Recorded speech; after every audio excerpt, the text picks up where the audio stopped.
एक बुनियादी प्रश्न कि आप यहां आज आए क्यों, उसका उत्तर यह है कि यहां आज बिहार किसान समागम का आयोजन किया गया। इस आयोजन की पहली बात कि यहां पे ना सिर्फ लोगों का जमावड़ा किया गया है, यहां विचारों का जमावड़ा किया गया है। ये प्रयास है। आपने देखा कि कुछ वक्ता सरकार की नीतियों के पक्ष में बोले, कुछ वक्ता सरकार की नीतियों के खिलाफ बोले। जो खिलाफ बोले उनकी भी उतनी ही इज्जत है और जो पक्ष में बोले उनकी भी उतनी ही इज्जत है।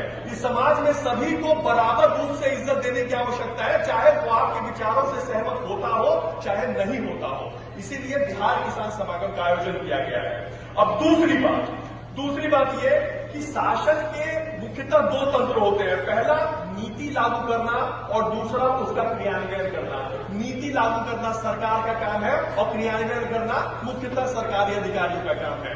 बिहार किसान समागम के जरिए एक शुरुआत की गई है इस चीज की कि ये किसान एक अखिल बिहार किसान यूनियन की स्थापना की जाएगी आने वाले दिनों में, लेकिन उस किसान यूनियन का चरित्र थोड़ा सा अलग होगा।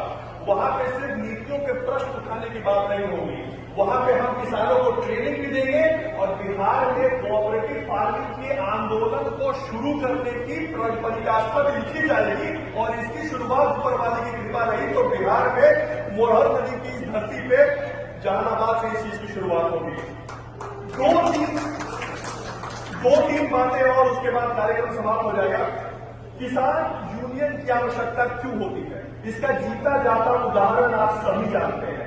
जहानाबाद जिले में बाढ़ आई, लेकिन आपके बाढ़ को किसी ने रिकॉग्नाइज नहीं किया।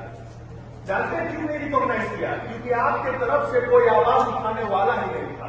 ना तो किसी पंचायत की तरफ से चिट्ठी लिखी गई, ना तो आपके विधायक की तरफ से कोई चिट्ठी लिखी गई, ना तो आपके कोई सामाजिक सुधारक ने कोई चिट्ठी लिखी। इसी वजह से आपके हक की आवाज यहां दबके रहेगी और ये आगे भी दबके रहेगी। इसीलिए मैं कहना चाहता हूं कि आप लोग थोड़े आगे आए, जुड़े, एक संगठन, एक ताकत बने, ताकि अगली बार जब भी बाढ़ आए किसी भी सरकारी अधिकारी की इतनी हिम्मत न हो सके कि वो आपके हक को विरोध कर पाए। इसीलिए किसान संगठन और किसान यूनियन बनाने की आवश्यकता है। अब एक और महत्वपूर्ण बात, अभी ही क्यों आयोजन किया गया किसान समागम? कई लोगों के दिमाग में प्रश्न होगा कि यार आए हैं, बड़े लोग होंगे, नेता बनेंगे, फलना ढिमकाना भाषणबाजी होगा। सुनिए इस बात को, बिहार में किसानों की संख्या लगभग 56% है, जो पूरी आबादी का है।